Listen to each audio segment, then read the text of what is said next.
Hello parents. జ్వరంలో fits అన్నది చాలా చాలా కామన్ చిన్నపిల్లల్లో. అంటే ఎంత కామన్ అంటే 100 మంది పిల్లలు తీసుకుంటే 5 మందికి హిస్టరీ ఉంటుంది. చిన్నప్పుడు అవును వీళ్ళకి కూడా ఫీవర్‌లో ఫిట్స్ వచ్చాయని. దీని గురించి డీటెయిల్ వీడియో నేను ఆల్రెడీ చేశాను. అది కింద డిస్క్రిప్షన్‌లో లింక్ పెడతాను. బేసికల్లీ ఈ వీడియోలో ఎందుకు చెప్తున్నానంటే చాలామంది ఇలా ఫీవర్‌లో fits or even otherwise fits ఉన్న పిల్లలకి రకరకాల పథ్యాలు చేస్తూ ఉంటారు. అడుగుతూ ఉంటారు కూడా, మేము పథ్యం పెడుతున్నామండి అయినా ఫిట్స్ వస్తున్నాయని, లేదా మీరేం పథ్యం చెప్పట్లేదు మరి ఏం చేయమంటారు అని. ఫిట్స్ అనేవి బ్రెయిన్లోంచి ప్రొడ్యూస్ అవుతున్న ఒక అబ్నార్మల్ సిగ్నల్. దానికి కొన్నిసార్లు జెనెటిక్గా కారణాలు ఉండొచ్చు, కొన్నిసార్లు స్ట్రక్చరల్గా అంటే ఎంఆర్ఐలో తేడాలు ఉన్న పిల్లలు ఉండొచ్చు, కొన్నిసార్లు జస్ట్ ఫీవర్ ఫిట్స్ లాంటి సింపుల్ కారణాలు ఉండొచ్చు.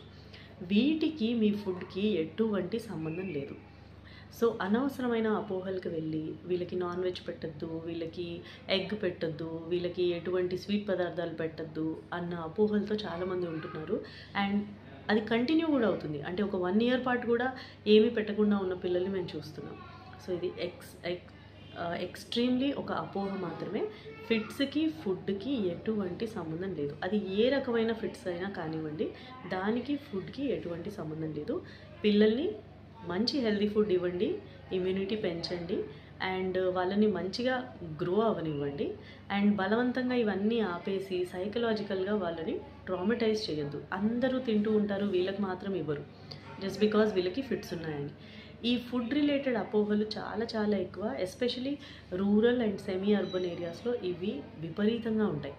అంటే ప్రతిదానికి వాళ్ళు ఫుడ్తోనే రిలేట్ చేస్తారు. జ్వరం వచ్చినా అది ఫుడ్ వల్లే, ఫిట్స్ వచ్చినా అది ఫుడ్ వల్లే, రొంప చేసినా అది ఫుడ్ వల్లే, దగ్గు వచ్చినా అది ఫుడ్ వల్లే, ఆఖరికి వాడు యూరిన్ కొద్దిగా మండుతోంది అన్నా కానీ అది కూడా ఫుడ్ వల్లే అంటారు.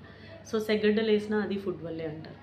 సో దీనివల్ల ఏమవుతుందంటే అన్నెసెసరీ అపోహలు పెరిగి మీరు మీ చైల్డ్ డయట్ని ఎక్స్ట్రీమ్గా రెస్ట్రిక్ట్ చేస్తున్నారు. So which is not at all good.